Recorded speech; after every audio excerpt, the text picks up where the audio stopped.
طالبان کے افغانستان میں دوبارہ آمد کو پاکستان کے سوشل میڈیا پہ تو بہت سراہا جا رہا ہے۔ وزیر اعظم عمران خان نے بھی ایک تقریر کے دوران کہا کہ افغانستان نے غلامی کی زنجیریں توڑ دی ہیں، لیکن واشنگٹن میں کچھ ماہرین کابل پر طالبان کے کنٹرول حاصل کرنے کو پاکستان کی جیت قرار دے رہے ہیں۔ لیکن کیا آج کے طالبان پاکستان کے اسی طرح حامی ہیں جیسے 90 کی دہائی میں تھے؟ طالبان کی کامیابی پاکستان کے لیے کیا مواقع اور کیا مشکلات پیش کرتی ہے؟ اس بارے میں آج ہم بات کریں گے ایران اور متحدہ عرب امارات کے لیے پاکستان کے سابق سفیر آصف درانی سے، جو کہ کابل، نئی دہلی اور لندن میں بھی سفارتی خدمات سر انجام دے چکے ہیں۔ بہت شکریہ امبیسڈر درانی آپ کے وقت کا۔ سب سے پہلے میں سابق امریکی نائب وزیر خارجہ رچرڈ آرمٹیج کے ساتھ جو ہمارے خصوصی انٹرویو حال ہی میں ہوا، اس کا ایک حصہ آپ کو سنوانا چاہتی ہوں، جس سے اندازہ ہوگا کہ واشنگٹن میں کیا سوچ پائی جاتی ہے پاکستان کے حوالے سے یہ کابل پہ ان کا طالبان کا کنٹرول جو حاصل ہوا ہے اس کے تناظر میں۔ پاکستان وہ حاصل کرنے میں کامیاب ہو گیا جو اس کا ہمیشہ سے مقصد تھا، بھارت کے مقابلے میں اسٹریٹجک ڈیپتھ۔ لہٰذا اب پاکستان کی حکومت کے نقطۂ نظر سے حالات معمول پر آ گئے ہیں، انہیں بھارت کے مقابلے میں اسٹریٹجک ڈیپتھ جو مل گئی ہے۔ امبیسڈر آصف، اگرچہ پاکستانی قیادت کہتی ہے کہ وہ افغانستان میں اسٹریٹجک ڈیپتھ کا جو فلسفہ ہے اسے ترک کر چکی ہے، لیکن ہم یہ بھی دیکھ رہے ہیں کہ طالبان نے بھی بھارت کے لیے مثبت پیغام دیا اور وہ یہ چاہتے ہیں کہ بھارت وہاں ترقی کے منصوبوں پہ کام کرتا رہے۔ تو طالبان کی قیادت میں اگر جب حکومت بنتی ہے تو وہ بھارت کے ساتھ تعلقات کے اعتبار سے پاکستان کے لیے کیسی ثابت ہو سکتی ہے؟ دیکھیے، طالبان اگر حکومت بنا لیتے ہیں اور جیسا کہ وہ کہہ رہے ہیں کہ وہ انکلوسیو حکومت ہوگی، تو اس صورت میں وہ ایک ساورن حکومت ہوگی۔ وہ افغانستان ایک ساورن کنٹری ہے، ان کا حق ہے کہ وہ جس کے ساتھ بھی چاہیں اپنے تعلقات رکھیں۔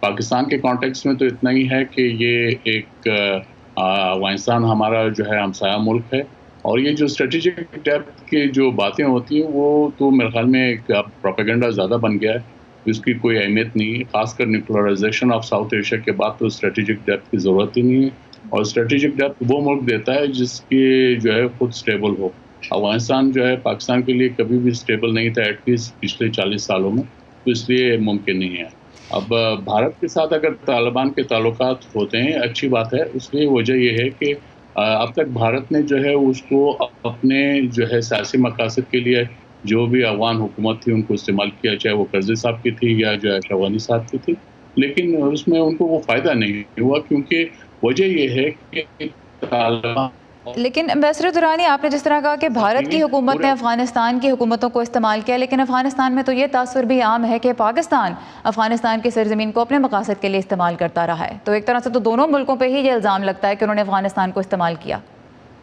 کیونکہ افغانستان کی زمین جو ہے استعمال کس کے خلاف ہوئی؟ سوال تو یہ پیدا ہوتا ہے کہ اگر یا تو پتہ چلے کہ افغانستان کی سرزمین جو ہے کہ بھارت ظاہر ہے جغرافیکلی اس کا نیبر نہیں ہے، باقی کسی کے ساتھ ہمارے جو ہے ایسے خراب تعلقات نہیں ہیں، تو یہ میرے خیال میں یہ آرگومنٹ بھی جو ہے اس میں کوئی وزن نہیں ہے۔ جی اچھا، جان بولٹن سابق مشیر برائے قومی سلامتی ہیں امریکہ کے، اور وہ کہتے ہیں کہ امریکہ کو اب پاکستان کی ضرورت نہیں۔ تو آئیے جلدی سے سنتے ہیں کہ انہوں نے کہا اور پھر اس کے بارے میں آپ کا ریاکشن لینا چاہوں گی۔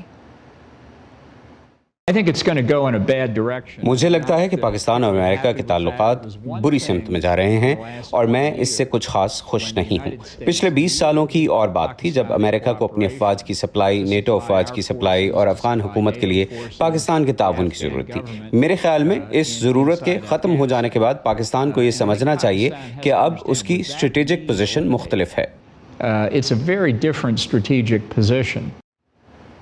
امبیسڈر درانی، آپ کیا سمجھتے ہیں امریکہ کے اور پاکستان کے تعلقات اب کس سمت جائیں گے؟ دیکھیے، جان بولٹن صاحب تو ویسے ہی مشہور ہے گھوم سیر کے طور پہ، مجھے اس میں زیادہ وہ خود امریکہ کے اندر بھی ان کی جو حیثیت خود ٹرمپ صاحب نے جب ان کو ہٹایا تھا تو میں وہ الفاظ دہرانا نہیں چاہتا،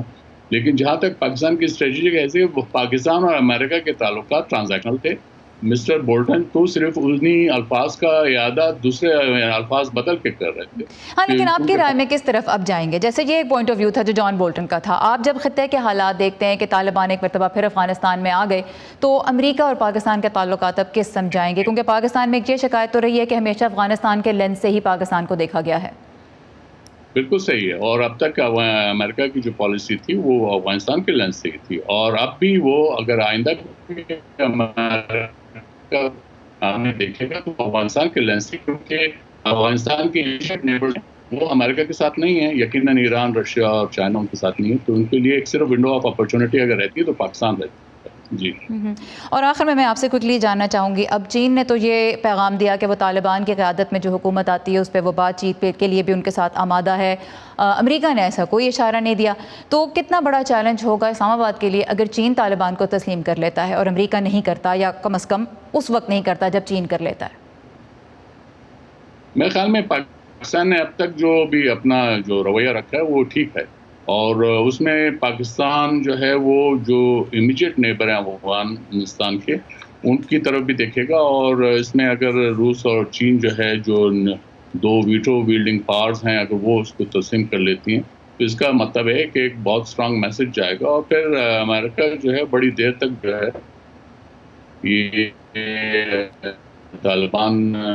حکومت کو اگر وہ بنتی ہے تو اس کو کرنے کا میرے خیال میں ایک تو جواز نہیں بنتا، لیکن وہ روک بھی نہیں سکے گا۔ جی all right, ambassador Asif Durrani ہمارے ساتھ تھے، آپ کے وقت کا بہت شکریہ۔